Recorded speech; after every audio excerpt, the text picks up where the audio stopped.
Despite the calm overhead lights of the Fleet Academy amphitheater, I felt that old familiar tremor in my claws. I'm Private Ravex of the Avian Congregate, but right now I am something of a special guest on this human-led base. I used to call the planet Siltrus a world of rolling clouds and sapphire seas my home. But home feels far away when you've spent so long posted aboard a human cruiser, bounding from one crisis to the next. I see a few young cadets in the front row, wide-eyed, likely the first time you're meeting an avian soldier in person. Don't worry, I won't bite. My beak isn't made for that sort of thing.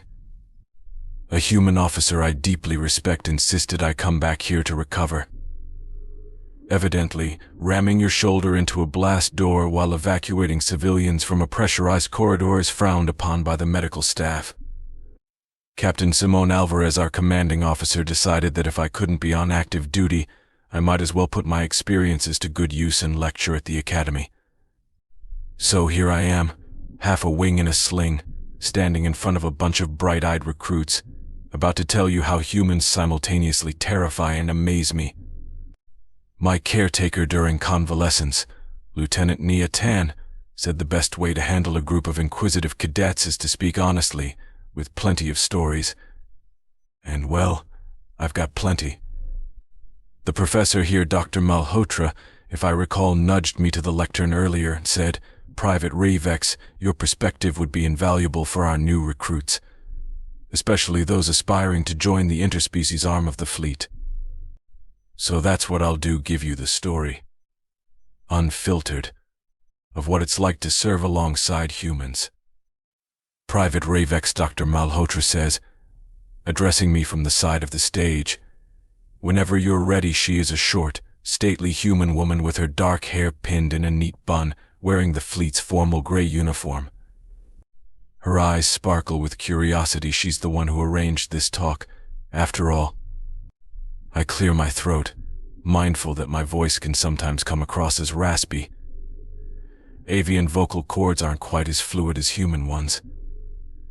"Hello everyone," I say, scanning a hall of maybe 100 or so cadets. "Thank you for having me. Dr. Malhotra wants me to share my experiences aboard the HSS Frontiers Wing, a light cruiser assigned to exploration and defense in neutral space.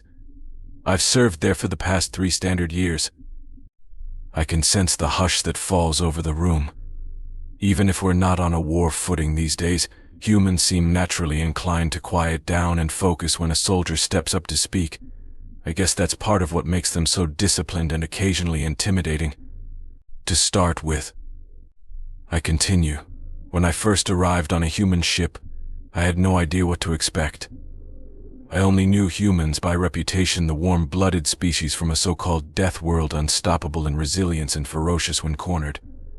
And if you've studied your interspecies anthro lore, you know humans come from Earth, a planet that's unbelievably hospitable to microbial and larger-scale life, yet also unbelievably dangerous. Tornadoes, volcanoes, hurricanes, venomous creatures, predatory beasts. The list goes on, right? A few cadets nod. One of them, a tall woman in the second row, raises her hand. "Is it really that bad on Earth, sir?" I raise my good wing, my left one is still in the sling, and wave off the formal tone. "You don't have to call me sir, I'm an avian private, not a human officer. But yes, from what I've been told by actual Earthborn Marines, it can be worse. It's not always cataclysmic. But apparently their planet's normal weather patterns alone could kill the average being from half the species in the galaxy, including mine." I pause for effect, then chuckle. But see, that's the paradox. Earth is a cradle of insane biodiversity, but also fosters tough, adaptable mammals, humans. A hush of fascination ripples through the hall. They've heard the rumors. Now they're hearing it from someone who's lived day in and day out with humans. I press on. The ship I'm assigned to, the Frontiers Wing, is what humans call a HAB cruiser. It has an integrated hydroponics bay, advanced water reclamation, and enough backup systems that, in theory, we could survive out there for years without resupply. Which was shocking to me at first because my own species, the avians, generally prefers short missions with frequent pit stops. We're not built for extended stints in isolated conditions.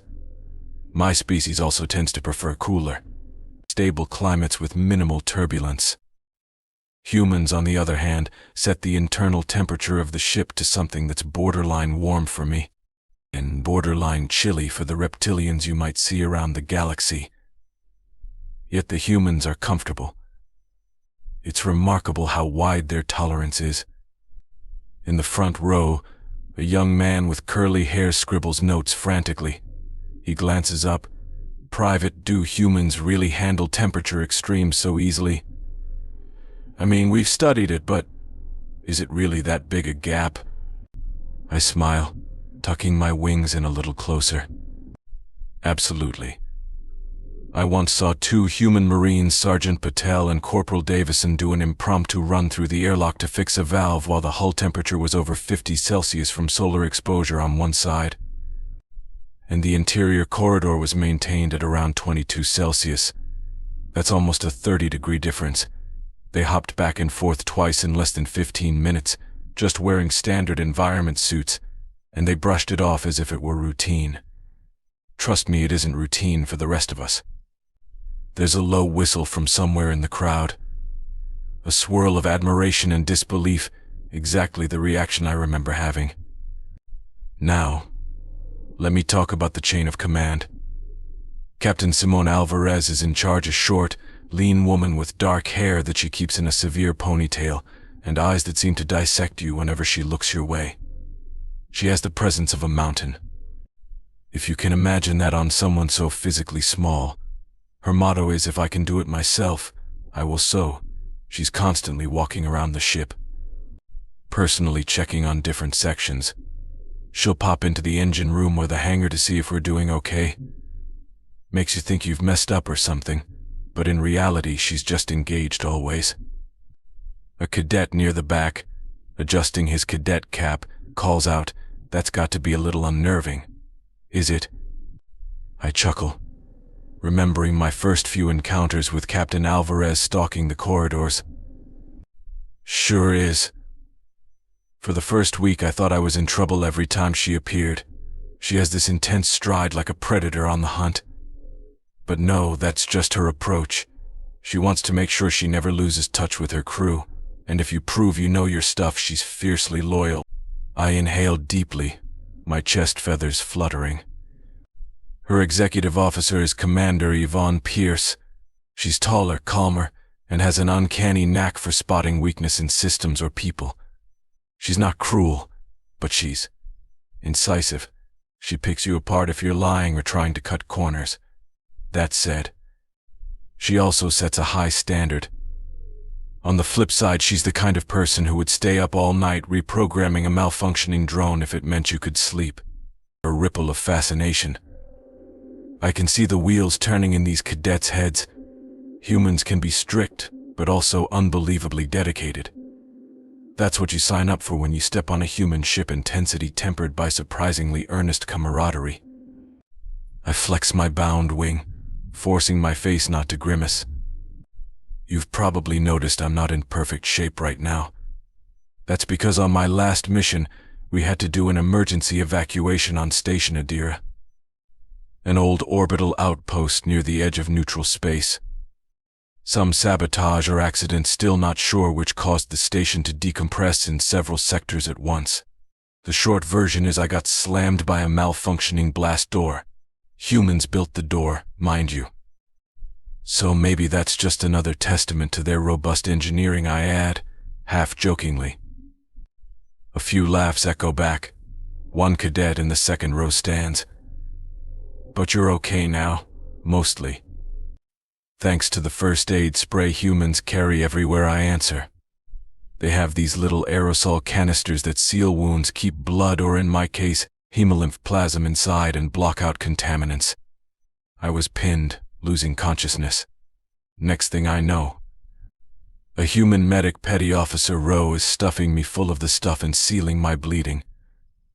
They carted me back to the Frontiers wing, realigned my wing, and glued fractures in my flight bones. I'm told that if I'd been anywhere else, I might have lost the entire wing. The class collectively shudders at the mental image. Avi and bones are delicate, you see. A break can be catastrophic, but apparently humans see breaks differently, merely obstacles to fix. That's not even the craziest injury I've seen humans shrug off. I continue, picking up on their interest. On a prior deployment, we had a run-in with a band of pirates. One of them managed a lucky shot on Ensign Miller, shattering the bone in his forearm. I watched him pop his own arm back into place enough to keep going until the battle was over. Then the medic plastered it, gave him a mild painkiller, and by the time we reached the next starport, he was strolling around the corridors like nothing had happened. A wave of surprised chatter washes across the hall.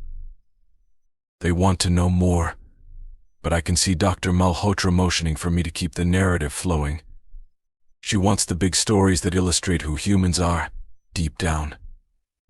A young woman with bright eyes, wearing the Academy's unadorned uniform, lifts her hand politely. Private Ravex is there.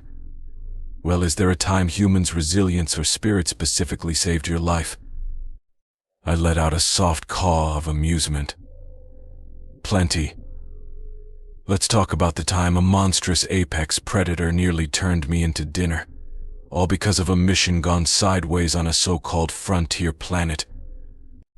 I pause, scanning the audience. Everyone leans in. They crave these stories real, raw, and I have no shortage. It was about a year ago I begin. We were exploring HFY 7, a newly charted world covered in thick jungles and steaming wetlands. By that point, the Frontiers Wing had a small detachment of Marines, your typical recon team, plus a handful of scientists, including a xenobiologist named Dr. Nix. She wanted live samples of local flora. But the local fauna turned out to be much bigger and much meaner than predicted. When we landed, the environment scans suggested large creatures roamed the area.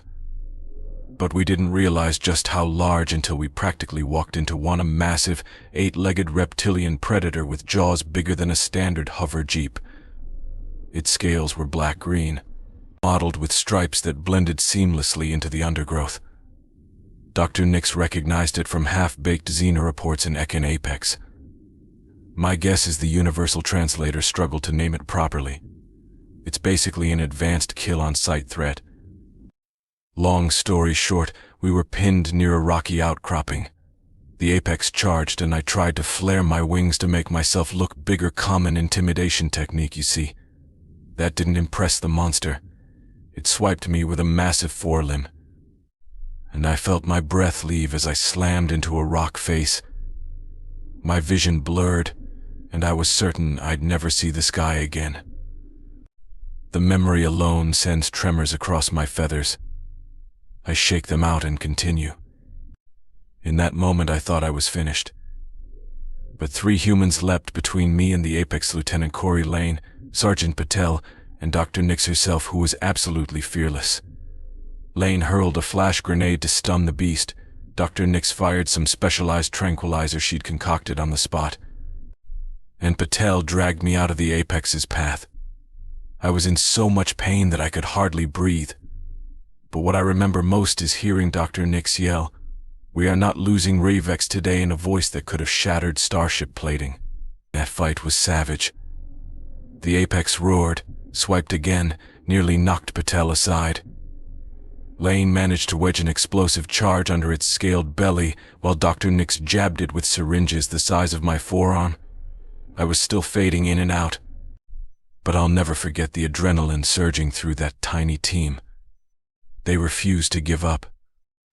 Between the tranquilizers and the well-placed explosive, the monster eventually crashed to the ground, half sedated. Then they spent nearly an hour pulling me out of the brush, sealing my bleeding with first aid spray.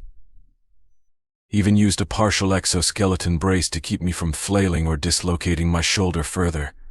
My consciousness came back fully when I heard Captain Alvarez's voice through the comm, telling us a rescue shuttle was inbound. After that day, I realized humans don't just talk about loyalty, they live it. My entire crew had risked their necks for me. I was the only avian there, not even that high up in rank or anything, but to them I was family. I can almost feel the awe radiating from the cadets.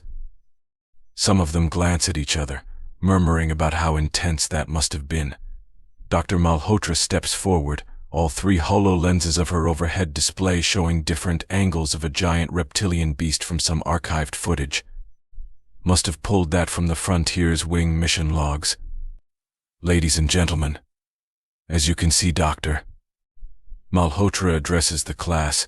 Humans' capacity for direct confrontation with lethal threats is notable.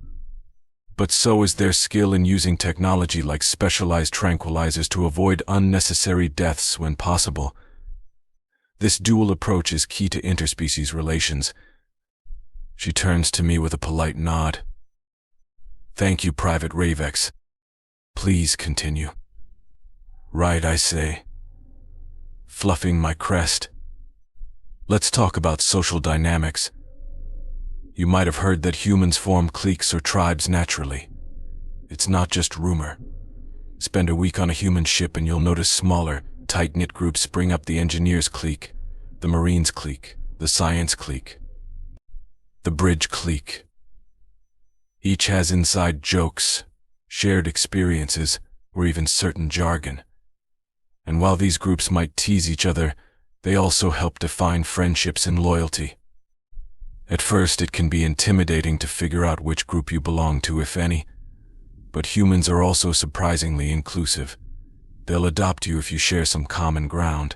For instance, I was often found in the hangar bay, checking on the shuttle I helped pilot.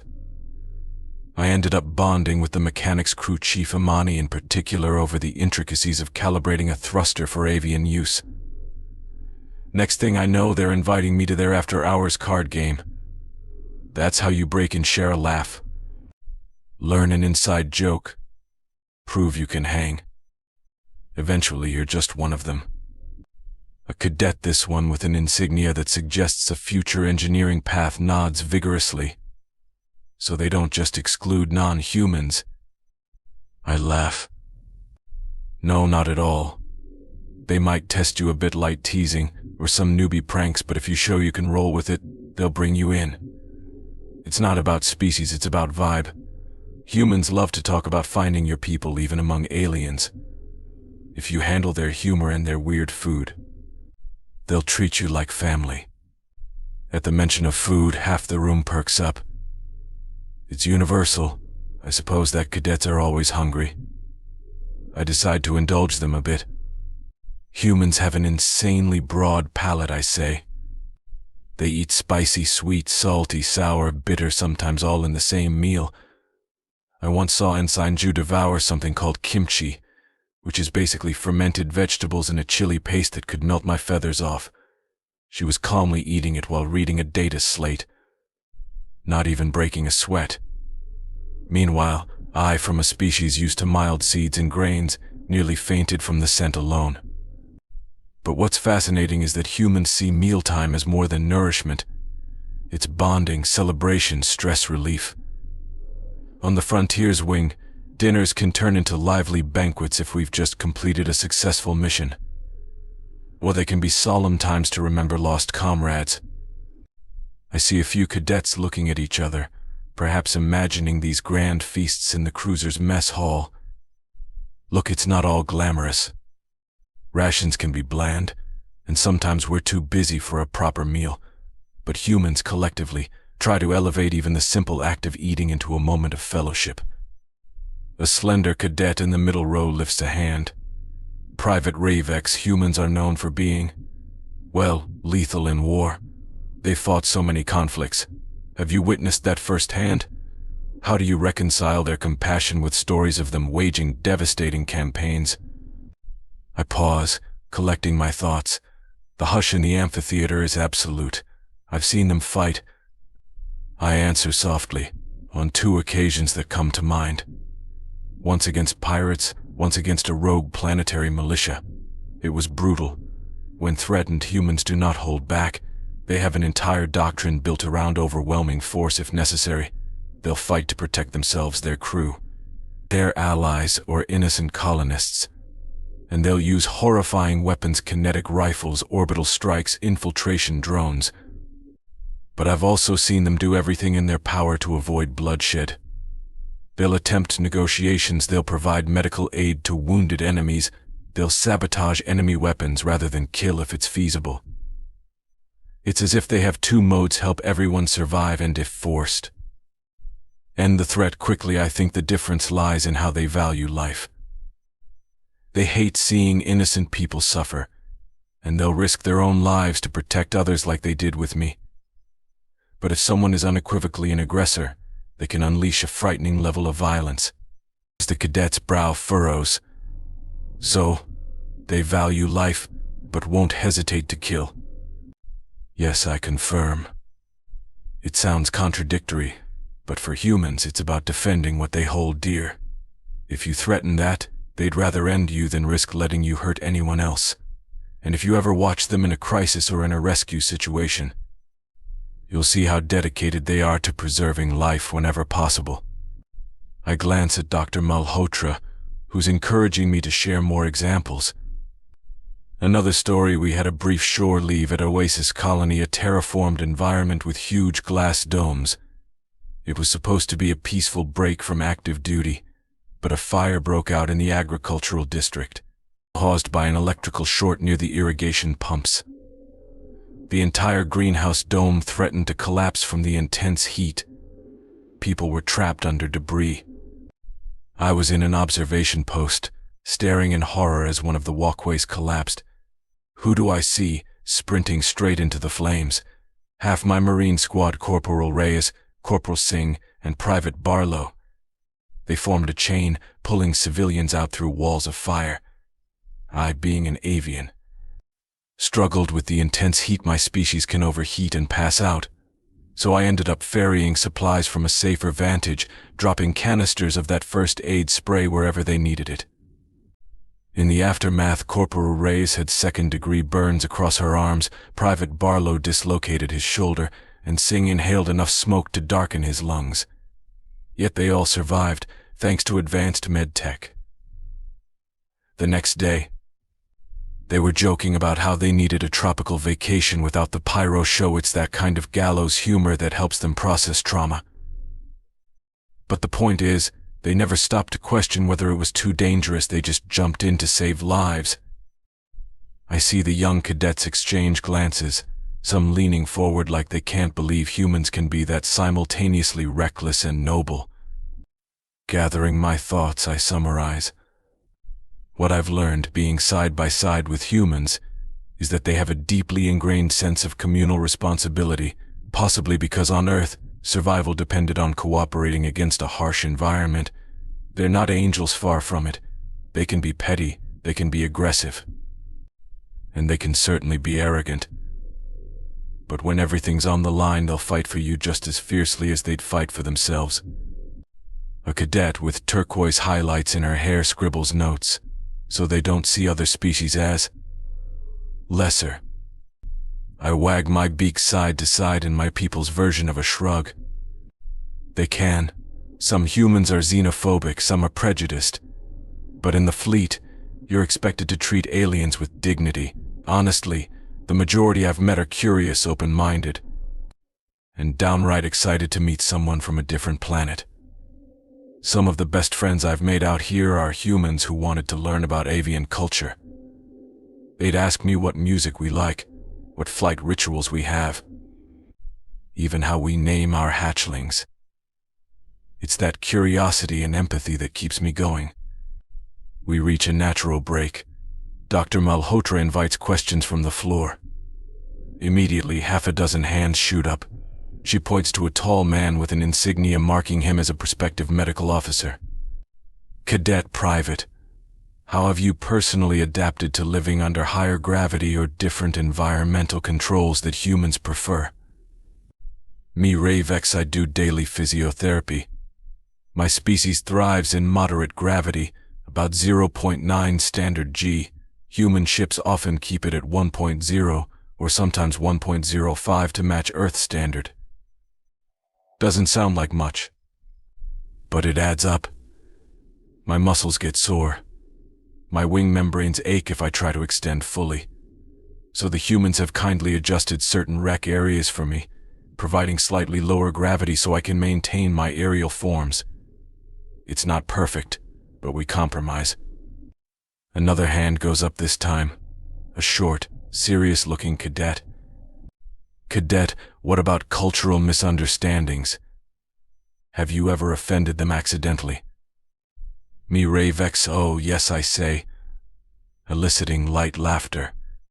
I once expressed interest in Commander Pierce's hatchlings. We avians have large brood sizes, so we discuss families openly. But humans, well, the commander's childbearing plans are private. And I brought it up in a group setting. She gave me a stern lecture later about personal boundaries. I apologized profusely. But that's how you learn. Humans can be protective of personal details, especially high-ranking officers. Dr. Malhotra dims the hall lights, projecting a final image onto the large screen behind me. It's a still from a mission known as the Whale Drake Incident, a bizarre but memorable rescue operation that changed how I view humans forever. I exhale slowly, stepping aside so the crowd can see. This last story sums up who humans are in a crisis. We were passing through the Argon Crescent star sector, known for cosmic debris and drifting creatures. Yes, living creatures that exist in the vacuum, some cosmic version of space whales called whale drakes. They feed on solar radiation, traveling in herds across star systems. Usually harmless if you keep your distance.